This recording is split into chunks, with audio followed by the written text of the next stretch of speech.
सर्वांना नमस्कार. Tanvi Arjun love स्टोरीचे 175 episode यापूर्वीच अपलोड केलेले आहेत. कृपया ते सर्व एपिसोड ऐकण्यासाठी आपल्या चॅनलला भेट द्यावी. आता तन्वी आणि अर्जुन पुन्हा कामाला लागले. अर्जुन भराभर सगळे डिसिजन घेत होता, ऑर्डर देत होता, मधूनच फोन कॉल घेत होता आणि आता तन्वीला तर समजतच नव्हतं की तिने नक्की काय करायचं आहे इथे येऊन. अर्जुन तर सगळं काम झपाटल्यासारखा करत होता आणि ती मनातच म्हणाली, अर्जुन सरांच्या कामाचा झपाटा बघता अजून 10 कंपन्या तरी सांभाळू शकतील असं वाटतंय. माझी काहीच गरज नाही. इतका हुशार नवरा आहे माझा, पण मला का घेऊन बसलाय सोबत मलाच कळत नाही. आणि ती आता बसून बसून बोर झाली आणि आता ती अजिबात मध्ये मध्ये बोलत नव्हती. उगीचच मध्ये बोलायचं, त्याला काहीतरी सुचवायचं आणि त्यानं पुन्हा अपमान करायचा. त्यापेक्षा नकोच म्हणून ती गप्प बसली. मग ती उठली आणि तिने फोन करून आर्यनबद्दल विचारलं. रिया म्हणाली, दीदी आर्यन आत्ताच दूध पिला आणि तो ठीक आहे, झोपला आहे आत्ताच. मग ती पुन्हा येऊन तिच्या खुर्चीत बसली.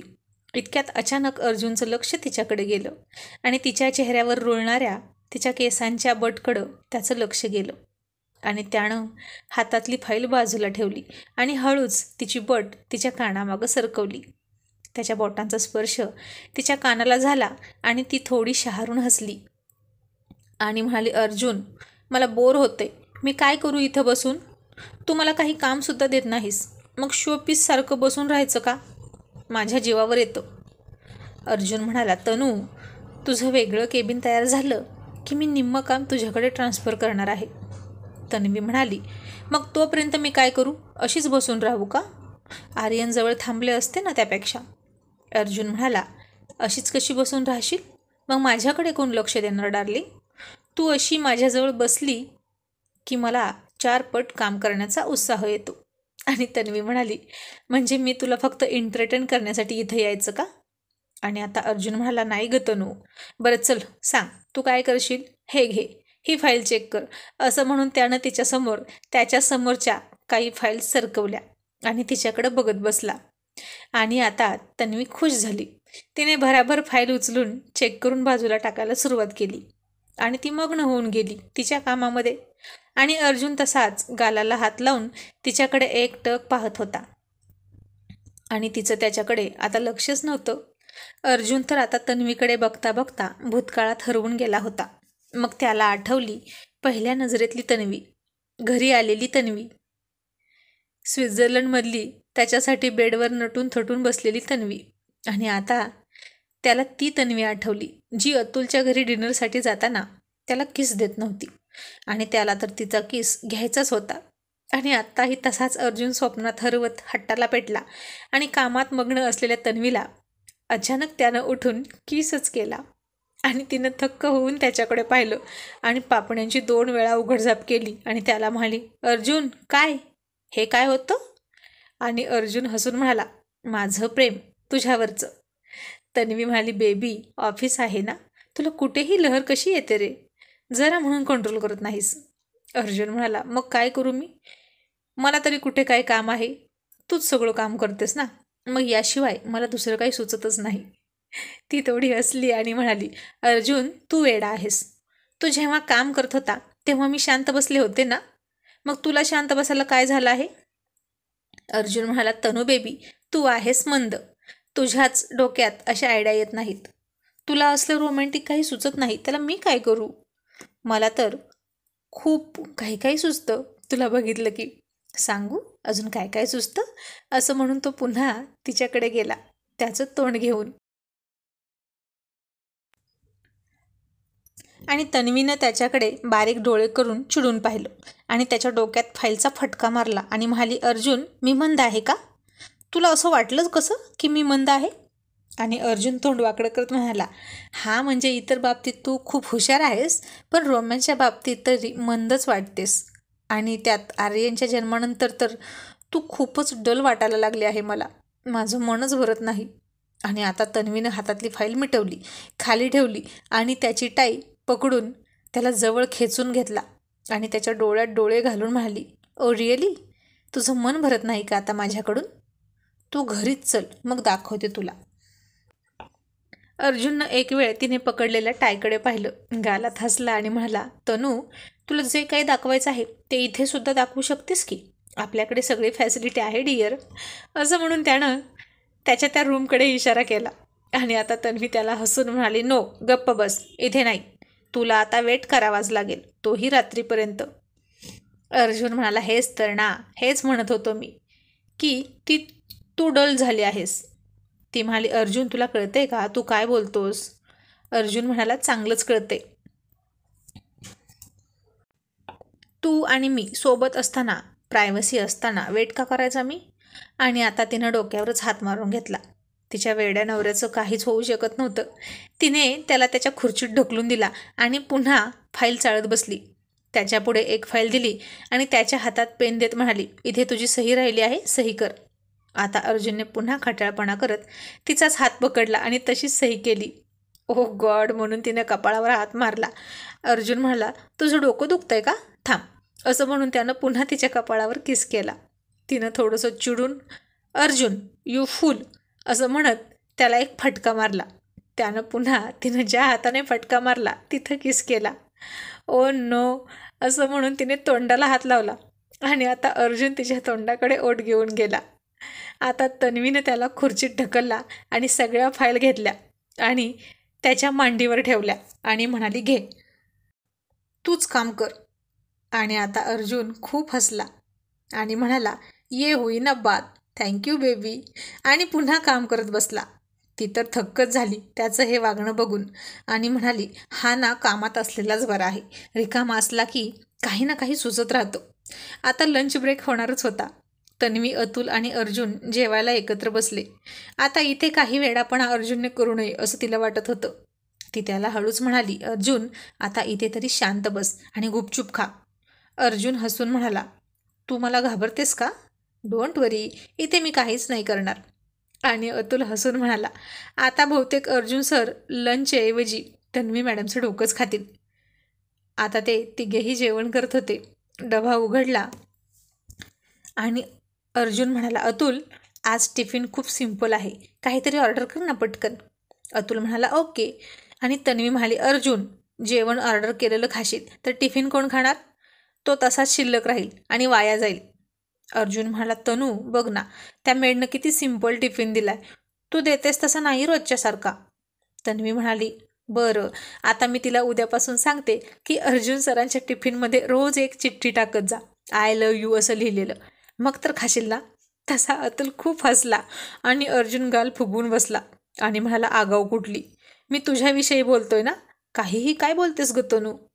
तन्वी म्हणाली, आता तुला मी घरी राहिलेलं चालत नाही. चांगला रोज डबा देत होते की नाही मी गरमागरम पंचपक्वानाचा, पण तुलाच नकोय तो. मग आता इथं ऑफिसमध्ये तुझ्यासाठी टिफिन बनवून देऊ का? आता जे आहे ते गुपचूप खा, नखरे बास, असा तिनं त्याला दम दिला. आणि अर्जुननं तिच्याकडे चिडून पाहिलं आणि म्हणाला, लेडी हिटलर कुठली, आता तू मला घरी जेवणाबाबतीत कंपल्शन करतेस, मग बाहेर पण करणार का? तन्वी म्हणाली, मग तुला घरी ही बायको हवी आणि बाहेरही तुझ्यासोबत बायकोच हवी ना, मग कंपल्शन तर मी करणारच. लंच ब्रेक संपेल, खा पटकन. अर्जुन म्हणाला, हे तनू, अगं हळू बोल ना, काय म्हणतील कोणी ऐकलं तर, की द ग्रेट अर्जुन सर बायकोचा ओरडा खातात. तन्वी म्हणाली, म्हणू दे, मग मी पण त्यांना सांगेन की हे द ग्रेट अर्जुन सर लहान बाळासारखे जेवताना कसे हट्ट करतात. मग अर्जुननं फार तोंड वाकडं करत एक घास उचलला आणि त्या घासाकडं फार रागात बघत होता. आणि तन्वी म्हणाली, अर्जुन, ते अन्न आहे, तुझा शत्रू नाही, इतकं का रोखून बघतोस त्याच्याकडे, खा ना आता.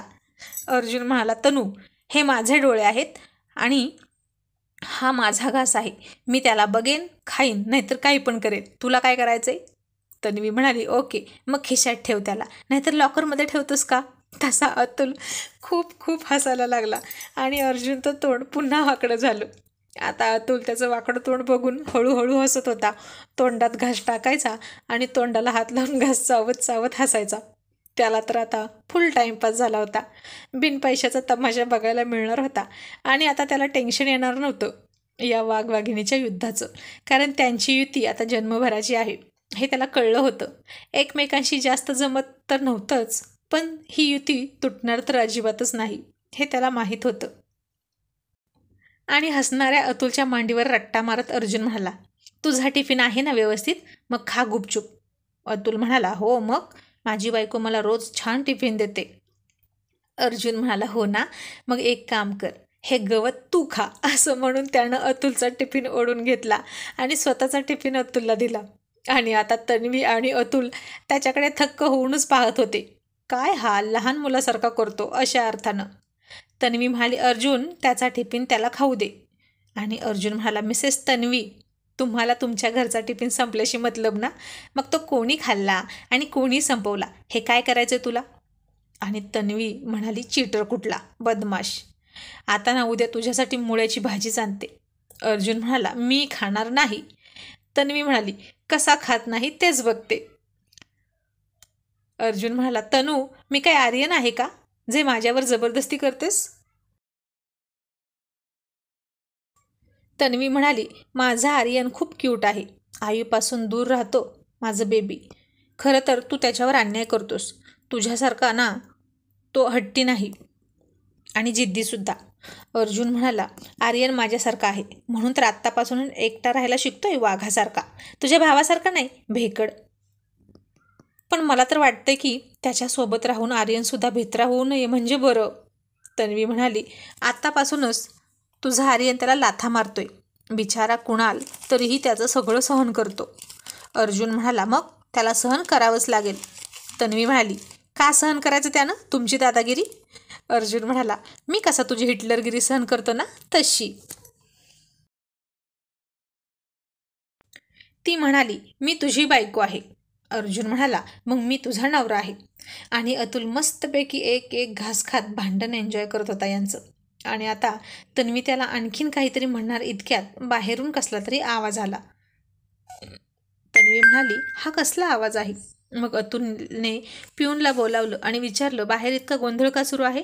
इतक्या मोठ्यानं कोण बोलतंय? आणि पिऊन म्हणाला, सर, त्या दामलेबाई आहेत ना, त्या सपना मॅडमशी भांडत आहेत. आणि आता सगळ्यांनाच आश्चर्य वाटलं की हा काय प्रकार आहे. अर्जुनच्या ऑफिसमध्ये हे पहिल्यांदाच घडत होतं की स्टाफमध्ये भांडण लागलं होतं. आणि आता अर्जुन बाहेर निघाला. तन्वी म्हणाली, अर्जुन, थोडंसं हळू, तू चिडू नको, तू बस, मी जाते. अर्जुननं तिचं काहीच नाही ऐकलं आणि बाहेर गेला. आणि अर्जुनला बघून सगळे खुर्चीतून उठून उभा राहिले. सपना आणि दामलेबाई मात्र एकमेकींना बोलतच होत्या. त्या दोघींचं लक्ष अर्जुनकडे नव्हतं. आणि अर्जुन चिडून म्हणाला, स्टॉप दिस नॉनसेन्स. हे काय चाललंय? हे ऑफिस आहे, भाजीचा बाजार नाही. इथं हळू आवाजात बोलायचं. तशी सपना आणि दामलेबाई शांत झाल्या आणि दोघेही अर्जुनकडे बघून म्हणाल्या, सॉरी सर. अर्जुन म्हणाला, पण झालंय काय? तुम्ही का भांडत आहात? माझ्या माहितीप्रमाणे तुम्हा दोघींचंही काम वेगळं वेगळं आहे. मग कामावरून भांडण होण्याचा प्रश्नच नाही. आणि आता दोघीही गप्पच होत्या, कोणीच बोलत नव्हतं. अर्जुन चिडून केबिनमध्ये गेला आणि लगेच त्यांना निरोप आला, दामले मॅडम, सपना मॅडम, सरांनी आत बोलावलं आहे तुम्हा दोघींना. आणि दोघीही घाबरतच आत गेल्या. आणि अर्जुन चिडून म्हणाला, काय फालतूगिरी लावली आहे? हे ऑफिस आहे, इथं काही मॅनर्स पाळायचे असतात. हे तुम्हा दोघी विसरलात का? सपना म्हणाली, सॉरी सर, पण सुरुवात दामले मॅडमनी केली. अर्जुननं दामले मॅडमकडे एक भुवई उंच करून रागात पाहिलं आणि म्हणाला, दामले मॅडम, हे खरं आहे का? आणि इतक्यात तिथं तन्वी आली. सपनाला थोडा धीर आला, कारण अर्जुन सरांचं मत तिच्याविषयी चांगलं नव्हतं हे तिला माहीत होतं. आणि दामले मॅडम इथल्या जुन्या एम्प्लॉई आहेत. मग अर्जुन म्हणाला, पटकन बोला, वेळ नाही आहे आपल्याला. सपना तन्वीकडे पाहून म्हणाली, मॅडम, दामले मॅडम माझ्यावर आरोप करत आहेत. अर्जुन म्हणाला, कसला आरोप? आणि आता सपना थोडीशी थांबली. कसं सांगावं हे तिला कळत नव्हतं. अर्जुन आवाज वाढवत म्हणाला, काय विचारलं मी? कसला आरोप? तन्वी म्हणाली, अर्जुन सर, तुम्ही जरा बाहेर जाता का? मी बोलते या दोघींशी. आणि मग अर्जुन तसाच रागात म्हणाला, जे काही असेल ते लवकरात लवकर संपवून टाका आणि पुन्हा असं होता कामा नये. अर्जुन बाहेर गेला आणि तन्वी फार मृदू आवाजात म्हणाली, काय झालं? तुम्ही दोघी अशा, तेही इतक्या मोठ्यानं एकमेकींशी का भांडत होता? दामले मॅडम आता गप्पच होत्या आणि थोड्याशा घाबरल्या सुद्धा होत्या, कारण त्यांनी रागाच्या भरात खरंच खूप मोठी चूक केली होती. आणि मग आता सपना म्हणाली, मॅडम आज सरांनी मी तुमची PA आहे असं जाहीर केलं आणि म्हणून दामले मॅडम माझ्याशी जल्लस करत आहेत. तन्वी विश्वास न बसून म्हणाली, का दामले मॅडम तुम्ही असं करताय? दामले मॅडम आता खालीच बघत होत्या, वर बघतच नव्हत्या. सपना म्हणाली, मॅडम त्यांना असं वाटते की या पदासाठी त्या लायक आहेत, मी नाही.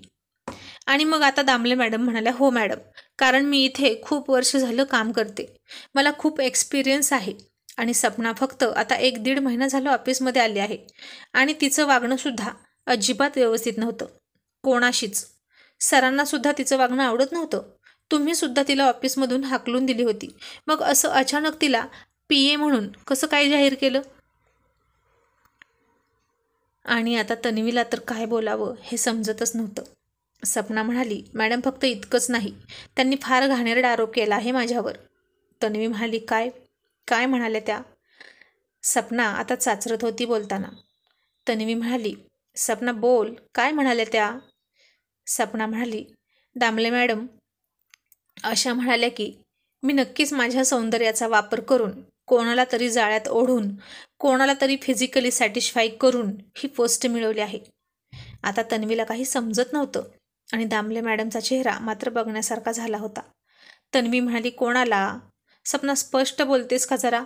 आणि सपना म्हणाली, मॅडम दामले मॅडम अशा म्हणाल्या की मी अर्जुन सरांना आणि अतुल सरांना माझ्या सौंदर्याच्या जाळ्यात ओढून फिजिकली ट्रॅप करून त्यांच्यासोबत रात्री झोपून ही पोस्ट मिळवली आहे.